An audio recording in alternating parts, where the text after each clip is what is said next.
हिंदी साहित्य स्नातक प्रथम वर्ष के विद्यार्थियों, हम गद्य सागर पुस्तक से चंद्रधर शर्मा गुलेरी की कहानी उसने कहा था कि का अध्ययन कर चुके हैं काफ़ी, और 5 भागों में हम अभी तक इसका अध्ययन कर चुके हैं। पृष्ठ संख्या 24 पर आप सभी आ जाइए कि पृष्ठ संख्या 24 पर से हम प्रारंभ कर रहे हैं। इसका अगला भाग, लड़ाई के समय चांद निकल आया था, ऐसा चांद जिसके प्रकाश से संस्कृत कवियों का दिया हुआ क्षयी नाम सार्थक होता है। और हवा ऐसी चल रही थी जैसे कि बाणभट्ट की भाषा में दंत वीणोपदेशाचार्य कहलाती। वजीरा सिंह कह रहा था कि कैसे कैसे मन मन भर फ्रांस की भूमि मेरे बूटों से चिपक रही थी जब जब मैं दौड़ा सूबेदार के पीछे गया था। सूबेदार लहना सिंह ने से सारा हाल सुन और कागजात पाकर उसकी तुरंत बुद्धि को सराह रहे थे और कह रहे थे कि तू न होता तो आज सब मर जाते। इस लड़ाई की आवाज़ 3 मील दाहिनी ओर की खाई वालों ने सुन ली थी। उन्होंने टेलीफोन कर दिया था। वहाँ से झटपट 2 डॉक्टर और बीमार होने की गाड़ियाँ चली जो कोई 1.5 घंटे के अंदर अंदर आ पहुँची। फील्ड अस्पताल नज़दीक था, सुबह होते होते वहाँ पहुँच जाएंगे, इसलिए मामूली पट्टी बांधकर एक गाड़ी में घायल लिटाए गए और उसमें दूसरी लाशें रख दी गई। सूबेदार लहना सिंह की जांघ में पट्टी बंधवानी चाहिए, पर उसने यह कहकर टाल दिया कि थोड़ा घाव है, सवेरे देखा जाएगा।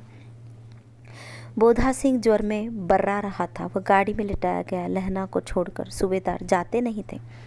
यह देख लहना ने कहा, तुम्हें बोधा की कसम है और सूबेदारनी जी की सौगंध है जो इस गाड़ी में न चले जाओ, और तुम मेरे लिए वहाँ पहुँचकर गाड़ी भेज देना, और जर्मन मुर्दों के लिए भी तो गाड़ियाँ आती होंगी। मेरा हाल बुरा नहीं है, देखते नहीं मैं खड़ा हूँ। वजीरा सिंह मेरे पास ही है। अच्छा, पर बोधा गाड़ी में लेट गया। भला आप भी चढ़ जाओ, सुनिए तो। सूबेदारनी होरा को चिट्ठी लिखो ते मेरा मत्था टेकना लिख देना, और जब घर जाओ तो कह देना कि मुझे उसने जो कहा था वो मैंने कर दिया।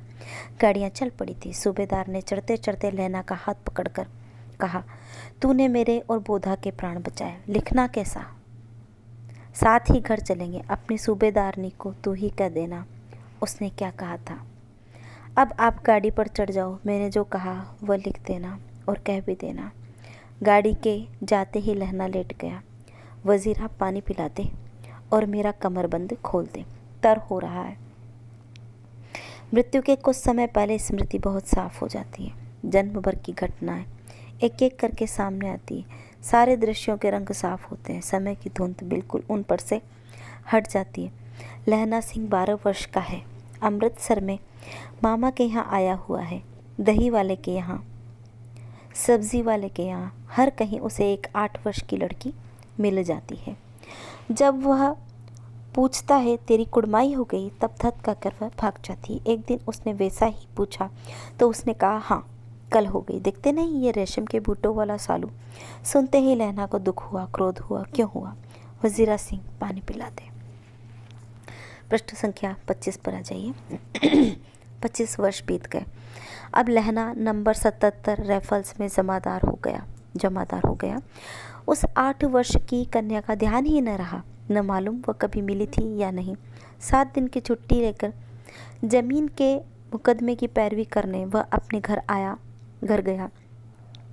वहाँ रेजिमेंट के अफसर की चिट्ठी मिली कि फौज लाम पर जाती है, फ़ौरन चले आओ।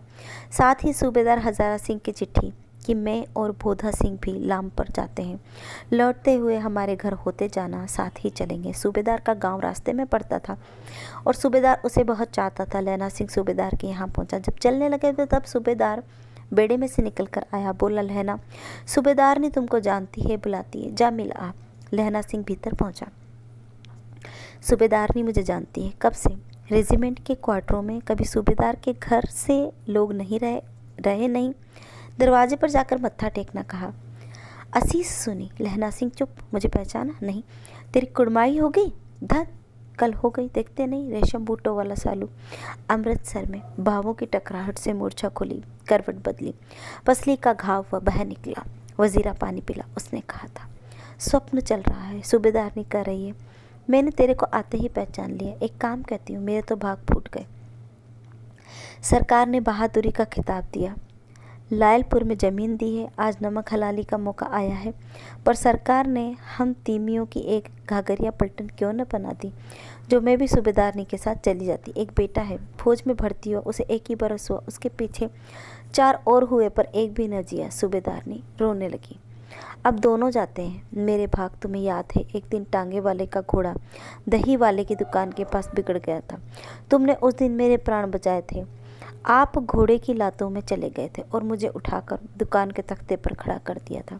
ऐसे ही इन दोनों को बचाना, यह मेरी भिक्षा है। तुम्हारे आगे मैं आंचल पसारती हूँ। रोती रोती सूबेदारनी ओबरी में चली गई। लहना भी आंसू पोंछता हुआ बाहर आया।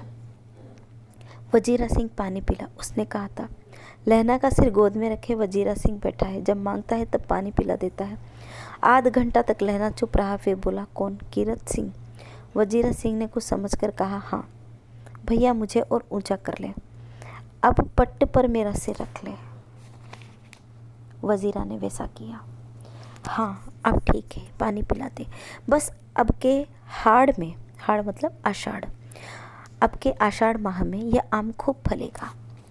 चाचा भतीजा दोनों यहीं बैठकर आम खाना। जितना बड़ा तेरा भतीजा है उतना ही यह आम है। जिस महीने में उसका जन्म हुआ था उसी महीने में मैंने इसे लगाया था। वजीरा सिंह के आंसू टप टप टपक रहे थे।